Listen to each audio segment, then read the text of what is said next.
Jose K മാണിയുടെ party ഇടതുപക്ഷ ജനാധിപത്യ മുന്നണി വിട്ടുപോകും എന്ന അഭ്യൂഹത്തിനിടെ കേരള സർക്കാർ യശശരീരനായ കെ എം മാണിക്ക് സ്മാരകം പണിയാൻ തിരുവനന്തപുരത്ത് 25 സെന്റ് സ്ഥലം അനുവദിച്ചു. സത്യത്തിൽ ഇത് രണ്ടും തമ്മിൽ ഒരു ബന്ധമില്ല. 6 കൊല്ലം മുമ്പ് തന്നെ ഇങ്ങനൊരു പ്രഖ്യാപനം ഉണ്ടായിരുന്നു. അതിന് പറ്റിയ സ്ഥലം കണ്ടെത്തണം, പിന്നെ വില്ലേജ് ഓഫീസറുടെ റിപ്പോർട്ട് കിട്ടണം, അത് തഹസീൽദാർ ശുപാർശ ചെയ്യണം, പിന്നെ ജില്ലാ കളക്ടറുടെ അടുത്ത് പോകണം, ഇത് പുറമ്പോക്കാണ് അല്ലെങ്കിൽ സർക്കാർ സ്ഥലമാണ് എന്ന് സർട്ടിഫൈ ചെയ്യണം. അതിൻ്റെ അടിസ്ഥാനത്തിൽ സർക്കാരിലേക്ക് പോകണം. ഗവൺമെൻറ്റിൻ്റെ കാര്യം നമുക്കറിയാമല്ലോ, ഒരു ഡിപ്പാർട്ട്മെൻറ്റിൽ ചെല്ലുമ്പോൾ മറ്റേ ഡിപ്പാർട്ട്മെൻറ്റിലേക്ക് പോകാൻ പറയും. ഇപ്പോൾ റവന്യൂവിൽ ചെല്ലുമ്പോൾ ലോയിലേക്ക് പോകാൻ പറയും, ലോയിൽ ചെല്ലുമ്പോൾ P&ARDയിലേക്ക് പോകാൻ പറയും, അവിടെ ചെല്ലുമ്പോൾ ജനറൽ അഡ്മിനിസ്ട്രേഷനിലേക്ക് പോകാൻ പറയും, അവിടെ ചെല്ലുമ്പോൾ PWDയിലേക്ക് പോകാൻ പറയും, അത് കഴിഞ്ഞ് ഫിനാൻസിലേക്ക് പോകാൻ പറയും. ഫിനാൻസിൽ പോയിട്ട് അവരുടെ കൺകറൻസ് മേടിച്ചതിന് ശേഷം പിന്നെ റവന്യൂവിലേക്ക് വരാൻ പറയും. റവന്യൂവിൽ വന്നിട്ട് പിന്നെ അവിടുത്തെ ക്ലാർക്കന്മാർ ഇത് വായിച്ചു നോക്കി കരട് തയ്യാറാക്കി മേലാഫീസിലേക്ക് കൊടുക്കും, പിന്നെ കീഴാഫീസിലേക്ക് കൊടുക്കും, പിന്നെ കുഞ്ചമ്മയുടെ ഓഫീസിലേക്ക് കൊടുക്കും. അത് കഴിഞ്ഞ് അവസാനം ഒരു സെക്ഷൻ ഓഫീസർ തൃക്കൈ വിളയാടും. അതിനുശേഷം അണ്ടർ സെക്രട്ടറിക്ക് പോകും. അണ്ടർ സെക്രട്ടറിയിൽ നിന്ന് പിന്നെ ജോയിൻറ്റ് സെക്രട്ടറി, പിന്നെ അഡീഷണൽ സെക്രട്ടറി, അവസാനം IAS കാരനായ സാക്ഷാൽ സെക്രട്ടറി, പിന്നെ അദ്ദേഹം മേലൊപ്പ് ചാർത്തും. അത്രയും ജോലി കഴിഞ്ഞതിന് ശേഷം അത് മന്ത്രിസഭയിൽ പോയി തീരുമാനമാവും. അങ്ങനെ മന്ത്രിസഭയിൽ പോയി തീരുമാനമായി വന്നാണ് ഇപ്പോൾ ഈ കഴിഞ്ഞ ദിവസം ഉണ്ടായത്. ഇത് കെ എം മാണിയുടെ സ്മാരകം പണിയലും ജോസ് കെ മാണിയുടെ ഈ ഉദ്ദിഷ്ട മതിലിയാട്ടം തമ്മിൽ ഒരു ബന്ധമില്ല. പക്ഷെ കേട്ടവരെന്താ വിചാരിച്ച ഈ 25 സെന്റ് സ്ഥലം കൊടുത്ത് ജോസ് കെ മാണിയുടെ പാർട്ടിയെ മുന്നണിയിൽ പിടിച്ചു നിർത്താൻ പോവുകയാണ്. അങ്ങനെയല്ല. പിന്നെ 25 സെന്റ് സ്ഥലം കൊടുത്ത് കൂടുതലാണ് എന്ന് എനിക്ക് അഭിപ്രായമില്ല, കുറവാണെന്നേ നമുക്ക് പരാതിയുള്ളൂ. കെ എം മാണി എന്ന് വെച്ചാൽ അങ്ങനെ ചെറിയൊരു നേതാവായിരുന്നു. അദ്ദേഹം 1965 തൊട്ട് മരിക്കുന്നവരെ കേരള നിയമസഭയിൽ പാലാ മണ്ഡലത്തിൽ നിന്ന് തിരഞ്ഞെടുക്കപ്പെട്ടതാണ്. 65 അസംബ്ലി കൂടിയില്ല, അതുകൊണ്ട് 67 മുതൽക്ക് മരിക്കുന്ന തീയതി വരെ പാലായിൽ നിന്നുള്ള MLA ആയിരുന്നു.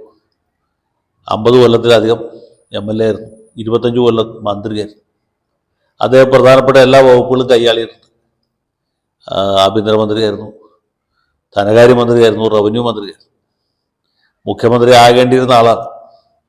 ഒന്നിലധികം തവണ അതിൻ്റെ തൊട്ടടുത്ത് വരെ എത്തി, തട്ടിപ്പോയി. ഒരു തവണ കേന്ദ്രമന്ത്രിയാകാൻ പോയതാണ്, അതും ഈ പറഞ്ഞ പോലെ ചുണ്ടിനും കപ്പിനും ഇടയിൽ വെച്ച് തട്ടിപ്പോയി. അതിൻ്റെയൊക്കെ പുറകിൽ വിരുദ്ധന്മാരുടെ വലിയ അഭ്യാസങ്ങളുണ്ടായിരുന്നു എന്നുള്ള സത്യമാണ്. എങ്കിൽ പോലും അതൊക്കെ ആകാൻ യോഗ്യതയുള്ള ആളായിരുന്നു മാണി. ഈ കേരള കോൺഗ്രസ് പോലെ ഒരു ചെറിയ പാർട്ടിയിലായതുകൊണ്ടാണ് അദ്ദേഹത്തിൻ്റെ പ്രതിഭ അഖിലേന്ത്യാ തലത്തിലേക്ക് പടർന്ന് പന്തലിക്കാൻ പറ്റാതെ പോയത്.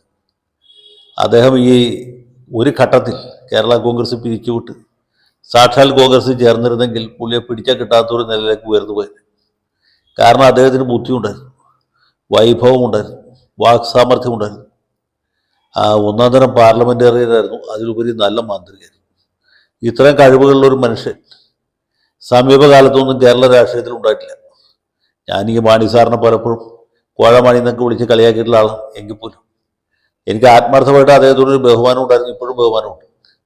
കാരണം കെ എം മാണിയെപ്പോലെ ഉള്ള ആളുകൾ അങ്ങനെ ഒന്നരാടം ദിവസം നമ്മുടെ നാട്ടിലുണ്ടാകില്ല. എൻ്റെ അഭിപ്രായത്തിൽ കെ കരുണാകരൻ കഴിഞ്ഞാൽ പിന്നെ UDFിൽ നിന്ന് മുഖ്യമന്ത്രിയാകാൻ സർവ്വതാ യോഗ്യനായിട്ടുള്ള ഒരാൾ അത് AK ആന്റണി ആയിരുന്നില്ല, ഉമ്മൻചാണ്ടി ആയിരുന്നില്ല, മറിച്ച് കെ എം മാണിയായിരുന്നു. പക്ഷേ കെ എം മാണിയുടെ കഴിവിനും പ്രാഗൽഭ്യത്തിനും വൈഭവത്തിനും വാക്സാമർഥ്യത്തിനും ഒത്ത രീതിയിലുള്ള ഒരു പരിഗണന അദ്ദേഹത്തിന് കിട്ടിയില്ല. കാരണം കേരള കോൺഗ്രസ്സിലായിപ്പോയി. പിന്നെ കേരള കോൺഗ്രസിൻ്റെ ഒരു ജനിതക വൈകല്യമുണ്ട്, വളരെ തുറപ്പ് പിളരും.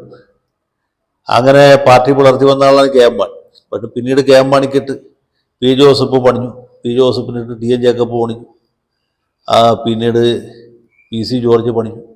അങ്ങനെ അനവധി പണികൾ കഴിഞ്ഞപ്പോൾ കേരള കോൺഗ്രസ് പാർട്ടി ഏതാണ്ട് ഓക്സിജൻ ചേമ്പറിൽ കിടക്കുന്ന അവസ്ഥയിലെത്തി.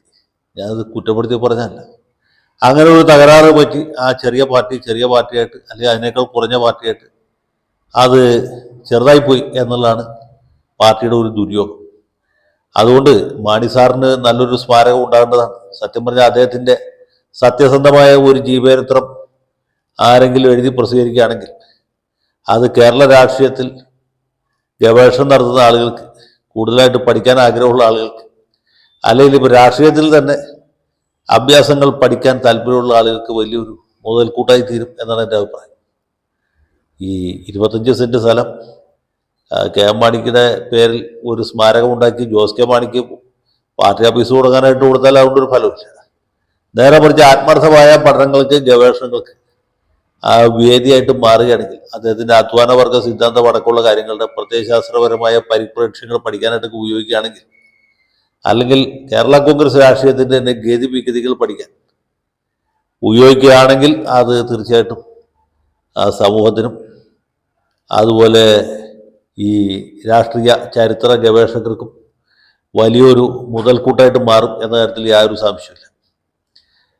മാണിയുടെ തന്നെ സഞ്ചാരപഥങ്ങൾ, മാണി എന്തൊക്കെ എങ്ങനെ ഓരോ തീരുമാനത്തിൽ എത്തിച്ചേർന്നു, എങ്ങനെ ആ തീരുമാനത്തിൽ അദ്ദേഹത്തിന് അബദ്ധം പറ്റി, അല്ലെങ്കിൽ എങ്ങനെ അദ്ദേഹത്തിന് മുന്നേറാൻ കഴിഞ്ഞു, സമൂഹത്തിൽ അദ്ദേഹത്തിന് പൊതുവായിട്ടുണ്ടായിരുന്ന സ്ഥാനം എന്താണ്, കത്തോലിക്ക സഭയുടെ പിന്തുണ അദ്ദേഹത്തിന് എന്തുമാത്രം കിട്ടി, ഏതേത് ഘട്ടങ്ങളിൽ മെത്രാന്മാർ അദ്ദേഹത്തെ കൈവിട്ടു, അല്ലെങ്കിൽ അദ്ദേഹത്തിന് പറ്റിയ നയപരമായിട്ടുള്ള അബദ്ധങ്ങൾ എന്തൊക്കെ, എന്തുകൊണ്ട് അദ്ദേഹം കേരള മുഖ്യമന്ത്രി ആയില്ല, ഇങ്ങനെയുള്ള കാര്യങ്ങളൊക്കെ തീർച്ചയായിട്ടും പഠിക്കപ്പെടേണ്ടതാണ്. അപ്പോൾ അങ്ങനെ ഒരു പഠനത്തിന് ഒരു കളരിയായിട്ട് മാറട്ടെ ഈ നിർദ്ദിഷ്ട കെ എം മാണി സ്മാരകം എന്നാണ് എൻ്റെ ആത്മാർത്ഥമായ ആഗ്രഹം, എൻ്റെ ആശംസ. ഇത് പറയുമ്പോൾ യാതൊരു പരിഹാസവും ഇതിനകത്തില്ല എന്ന കാര്യം ഞാൻ ഒരിക്കൽ കൂടി ആവർത്തിച്ച് പറയാൻ താല്പര്യപ്പെടുകയാണ്. ശ്രീ കെ എം മാണിയെ ഞാൻ ഒരു തവണ ആകെ നേരിട്ട് അടുത്ത് കണ്ടിട്ടുണ്ട്. ഒരു തവണ ഞങ്ങൾ തമ്മിൽ സംസാരിച്ചു. അടുത്ത് 2-3 പ്രാവശ്യം കണ്ടിട്ടുണ്ടെങ്കിൽ എനിക്ക് വലിയ സ്നേഹവും ബഹുമാനവും ഉള്ള ആളായിരുന്നു അദ്ദേഹം. അദ്ദേഹം വളരെ പ്രഗത്ഭനായ പ്രതിഭാസനായ നേതാവായിരുന്നു. അദ്ദേഹത്തിൻ്റെ കഴിവുകൾ കേരളം ശരിയായ രീതിയിൽ മനസ്സിലാക്കുകയോ അത് ശരിയായ രീതിയിൽ പരിപൂർണമായ രീതിയിൽ ഉപയോഗിക്കപ്പെടുകയോ ചെയ്തില്ല എന്നുള്ളതാണ് സത്യം. അദ്ദേഹം ചെറിയ സംഖ്യകളൊക്കെ കൈക്കൂലി മേടിച്ചിരുന്നു എന്നുള്ള സത്യം. അത് അഴിമതിക്കാരനല്ല എന്ന് ഞാൻ ഇപ്പോഴും പറയുന്നില്ല, അഴിമതിക്കാരനായിരുന്നു. പക്ഷെ അദ്ദേഹത്തോടൊപ്പമുള്ള ആളുകൾ, അല്ല അദ്ദേഹത്തെക്കാളും പുണ്യവാന്മാരായിട്ട് അഭിനയിച്ചിരുന്ന പല ആളുകളും ചെയ്ത തട്ടിപ്പോ ചോക്കും കെ എം മാണി വളരെ പരിശുദ്ധനായിരുന്നു എന്ന കാര്യവും പറയാതിരിക്കാൻ നിവൃത്തിയില്ല. കാരണം ഈ രൂപയുടെ വില കുറഞ്ഞു പോയാലും പുള്ളി അവസാനം വരെ അറിഞ്ഞിരുന്നില്ല. അതുകൊണ്ട് പുള്ളി വാങ്ങിക്കാൻ തുടങ്ങിയ കാലത്തുള്ള റേറ്റിൽ തന്നെയാണ് അവസാനം വരെ വാങ്ങിച്ചത്. അതുകൊണ്ടാണ് കോൺഗ്രസ്സുകാർ 20 കോടി മേടിച്ചപ്പോൾ പാവം മാണി സാർ 3 ഗഡുവായിട്ട് 1 കോടി വാങ്ങിച്ച് ഈ ബാർക്കോഴ തട്ടിപ്പ് അതിൽ ഉൾപ്പെടാനിടയായത്. അവസാനം വന്നപ്പോൾ കോൺഗ്രസ്സുകാർ യോഗ്യന്മാരായി, പാവം മാണി സാറ് വലിയൊരു അഴിമതിക്കാരനായി. അദ്ദേഹത്തെ ആളുകൾ കോഴമാണി എന്നൊക്കെ വിളിച്ച് പരിഹസിക്കുന്ന അവസ്ഥയിലെത്തി. അത് ചിത്രത്തിൻ്റെ വേറൊരു വശമാണ്. നമ്മൾ ആ വശത്തെക്കുറിച്ചല്ല സംസാരിച്ചത്. അദ്ദേഹത്തിൻ്റെ സർവതോമുഖമായ കഴിവുകൾ, അദ്ദേഹത്തിൻ്റെ പ്രതിഭ, അദ്ദേഹത്തിൻ്റെ വാക് സാമർഥ്യം, അദ്ദേഹത്തിൻ്റെ ഭരണ സാമർഥ്യം, നിയമത്തിലുള്ള അദ്ദേഹത്തിൻ്റെ അഗാധമായ അറിവ്, ഇതൊന്നും ശരിയായ രീതിയിൽ പഠിക്കപ്പെട്ടിട്ടില്ല. ഇതൊന്നും ജോസ് കെ മാണിക്കും ശരിയായിട്ട് മനസ്സിലായിട്ടുണ്ടെന്ന് എനിക്ക് തോന്നുന്നില്ല. അത് ജോസ് കെ മാണിക്കെങ്കിലും അദ്ദേഹത്തിൻ്റെ ജീവിതം ശരിക്കും പഠിച്ചിരുന്നെങ്കിൽ ഇന്നത്തെ നിലയിലേക്ക് അദ്ദേഹത്തിൻ്റെ പാർട്ടി എത്തുമായിരുന്നില്ല.